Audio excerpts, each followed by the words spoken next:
एगो आर्मी के बेटा होके इतना हमरे सजा है, इतना हमरा सजा इस दर के भटक के पड़ता। हमरा बहुत बार डेट मिलल, डेट पर लिया होते नहीं खन सन कौन जेल में रखे के चलते नहीं खन सन लिया तो कि ये बात बाटे। मैं आपसे आप लोगों से एक चीज़ पूछना चाह रहा हूँ कि एक आर्मी की पत्नी है, हमारा देश के प्रधानमंत्री से लेकर गृह मंत्री से लेकर हर राज्य के मुख्यमंत्री बोलते हैं तारीख पे तारीख, तारीख पे तारीख, तारीख तारीख मिला मिलॉर्ड, इंसाफ नहीं मिला, मिला तो सिर्फ तारीख मिला।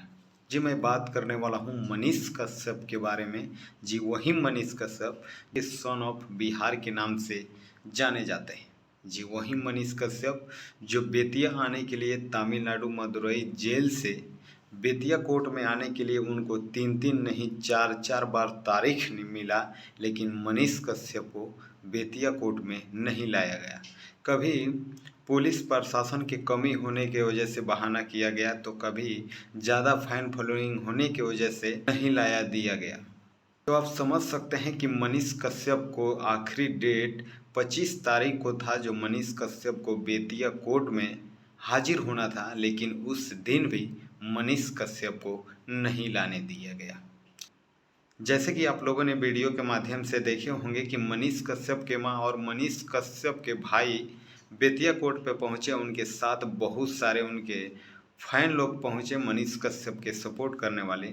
लेकिन उस दिन सिर्फ तमिलनाडु से पुलिस प्रशासन आए थे तमिलनाडु का, लेकिन मनीष कश्यप को नहीं लाया गया। तो आप समझ सकते हैं जो मनीष कश्यप जो बिहार के लिए शिक्षा, स्वास्थ्य और रोजगार के लिए आवाज़ उठाया करते थे, स्टूडेंटों के लिए आवाज़ उठाया करते थे, जिन्हें सन ऑफ बिहार के नाम से जाने जाते हैं। लेकिन एक बिहार की लाल शर्म की बात है जो मनीष कश्यप को तमिलनाडु के जेल में क्यों बंद कर दिया गया है, जो एक बिहार के शर्मसार कर देने वाली ये घटना है।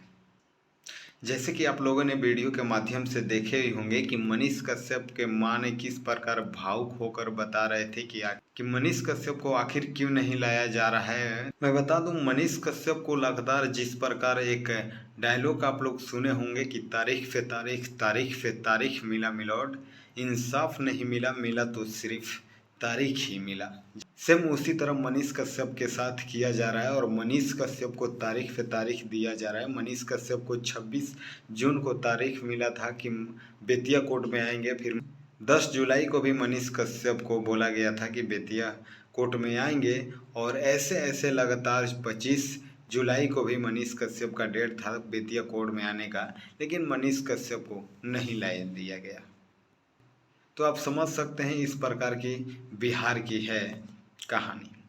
जी वही बिहार जो बिहार में सिर्फ बेरोजगार के नाम से जाने जाते हैं, जो बिहार के लोग वोट तो देते हैं बिहार में, लेकिन रोजगार के लिए दिल्ली, मुंबई, गुजरात जैसे शहरों में, तमिलनाडु जैसे शहरों में भटकते हैं, ठोकरें खाते हैं, लेकिन बिहारियों के लिए कोई समस्या का समाधान नहीं होता है। बिहारियों को बिहार में रोजगार नहीं मिलता है। ये है, इन्हीं के लिए मनीष कश्यप ने आवाज़ उठाए थे। तो आखिर किसके वजह से मनीष कश्यप को एनएसए के ऊपर लगा धारा। बाकी मनीष कश्यप के लिए मेरा प्रयास कैसा लगा आप लोग के कमेंट बॉक्स में ज़रूर बताइए, और चैनल बना है तो चैनल को सब्सक्राइब जरूर कर लीजिए।